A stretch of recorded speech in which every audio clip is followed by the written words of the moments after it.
गुल प्लीज एक बाइट तो ले लो। हाँ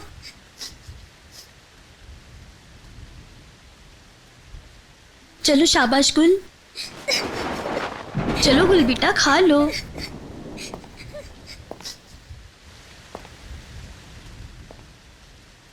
गुल बेटी, ओ अरे ये तो गुल को बहुत पसंद है।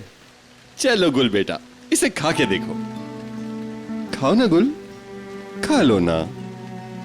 एक बात तुम्हें बताऊं गुल बेटी, अगर तुमने नहीं खाया तो ये खाना बहुत रोएगा।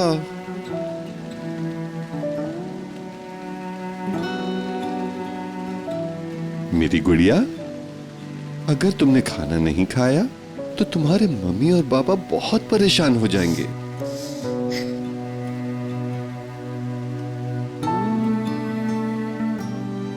अगर तुम कहो तो मैं तुम्हारी रेयान से फोन पर बात करवाऊं? हाँ, उसे बुलाऊं यहाँ? नहीं बुलाएगा, उनके साथ सब बुरा सलूक करते हैं।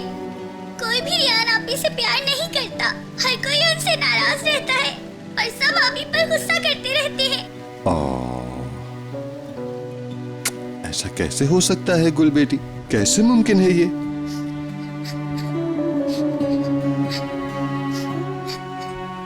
चलो ठीक है बेटी, तुम थोड़ी देर आराम कर लो, सो जाओ। जब तुम नींद पूरी करके उठोगी तो सब ठीक हो गया होगा।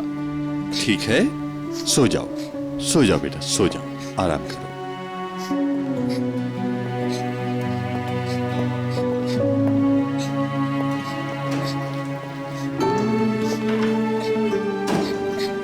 गुल, गुल खानम, क्या तुम आलू भी नहीं खाओगी? हाँ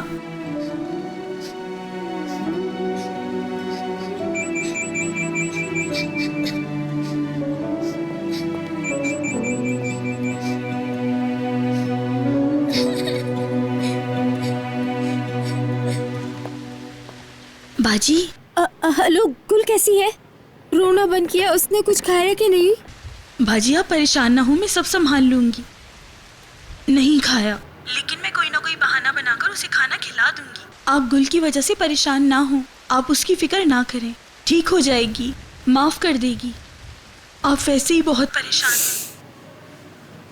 नहीं नहीं नहीं, छोड़ो, तुम रहने दो, मैं थोड़ी देर में वहाँ आ रही हूँ। क्या मतलब आप आ रही हैं? और खिजर साहब?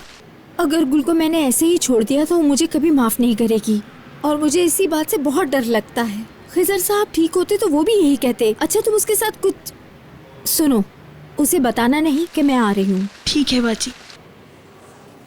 क्या हुआ आंटी, गुल ठीक तो है ना?